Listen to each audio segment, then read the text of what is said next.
दोस्तों आजकल लोगों को एक दूसरे से जलन बहुत होती है। मानो ऐसा लगता है कि पैदा होते ही किसी ने जलन नामक पदार्थ उनके अंदर डाल दिया हो। लेकिन जलन क्यों नहीं होना चाहिए? दूसरों की बुद्धिमत्ता से, दूसरों के पैसे से जलन क्यों नहीं होनी चाहिए? और जलन से होता क्या है? अगर आप किसी से जलन होती भी है तो इससे उसको क्या फर्क पड़ता है, आपको क्या फर्क पड़ता है, इस कहानी के माध्यम से आपके पास रखना चाहता हूँ, जो है तेनालीरामा की, जो बहुत प्रसिद्ध कहानियों में से एक है। और तेनालीराम की सभी कहानियों से आपको कुछ न कुछ सीखने को मिलता ही है। और ऐसी ही इंस्पिरेशनल कहानी के साथ आपके सामने मैं आज मौजूद हूँ। चलिए कहानी को शुरू करते हैं बिना किसी टाइम को वेस्ट करे हुए। तो कहानी में डूबने से पहले आप इस चैनल को सब्सक्राइब कर दीजिएगा और वीडियो को लाइक कर दीजिएगा अगर आपको वीडियो पसंद आए तो चलिए कहानी शुरू करते हैं। एक बार राजा कृष्णदेव राय अपने दरबारियों के साथ चर्चा कर रहे थे।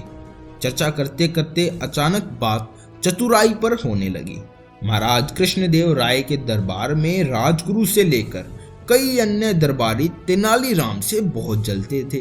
ऐसे में तेनालीराम को नीचा दिखाने के लिए मंत्री दरबार में बोल पड़ा कि महाराज, दरबार में एक से बढ़कर एक बुद्धिमान और चतुर लोग मौजूद हैं और अगर मौका दिया जाए तो हम सभी लोग अपनी अपनी चतुराई आपके सामने पेश भी कर सकते हैं। किंतु महाराज कृष्णदेव ने हैरत से पूछा, किंतु क्या मंत्री जी?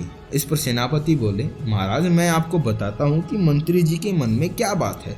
दरअसल इस दरबार में तेनालीराम के अलावा किसी को भी अपनी चतुराई साबित करने का मौका नहीं दिया जाता है। हर बार तेनालीराम ही चतुराई का श्रेय ले जाते हैं। तो ऐसे में दरबार के बाकी लोग अपनी योग्यता कैसे दिखा सकते हैं?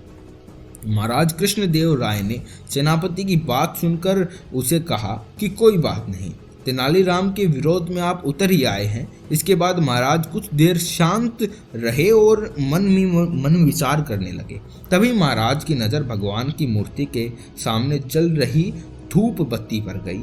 धूप बत्ती को देखकर महाराज के मन में सभी दरबारियों की परीक्षा लेने का विचार आया। उन्होंने तुरंत कहा, आप सभी दरबारियों को अपनी अपनी चतुराई साबित करने का एक मौका जरूर दिया जाएगा। जब तक सभी दरबारी अपनी चतुराई साबित नहीं कर देते, तेनाली बीच में ही नहीं आएगा। यह सुनकर दरबार में मौजूद लोग बहुत खुश हुए। उन्होंने कहा, ठीक है महाराज, आप बताएं कि हमें क्या करना होगा। राजा कृष्णदेव राय ने धूप बत्ती की तरफ उंगली करते हुए कहा कि मेरे लिए 2 हाथ में धुआं लेकर आओ। जो भी यह काम करेगा उसे तेनालीराम से अधिक बुद्धिमान समझ लिया जाएगा। महाराज की बात सुनकर सभी दरबारी सोच में पड़ गए और आपस में चर्चा करने लगे कि यह कैसे संभव है। भला धुएं को नापा जा सकता है क्या?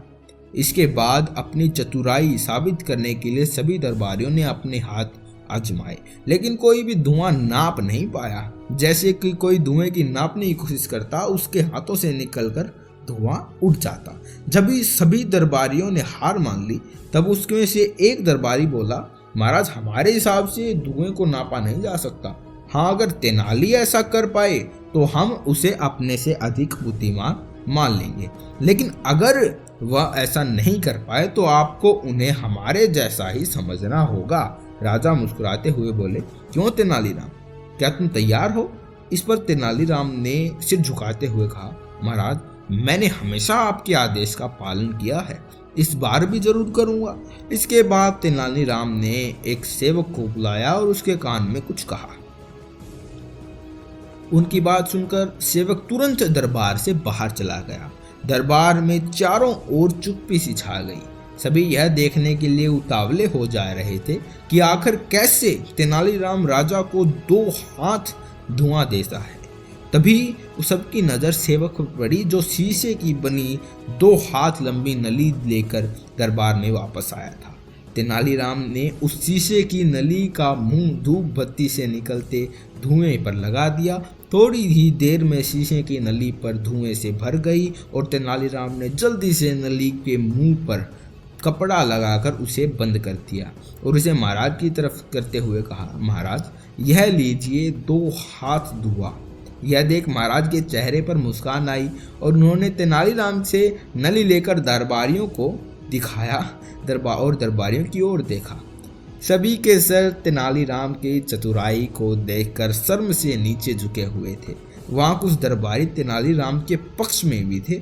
उन सब की आंखों में तेनालीराम के लिए बहुत ज़्यादा सम्मान था।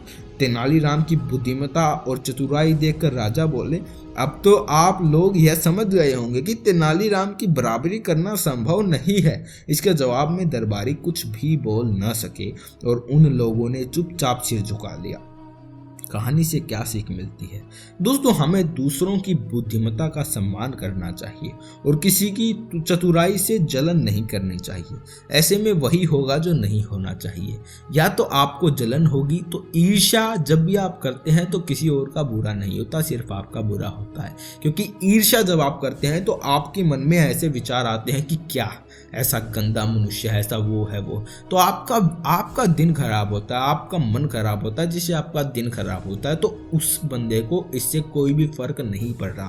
तो ईर्ष्या कभी मत कीजिए, अपने जिंदगी को अच्छे से जिए, दूसरे के बुद्धिमत्ता का सम्मान करें और चतुराई का भी सम्मान करें। किसी को नीचा दिखाने की कोशिश ना करें और कभी भी काट किसी की ना करें, चुगलीखोर ना बनने की कोशिश करें।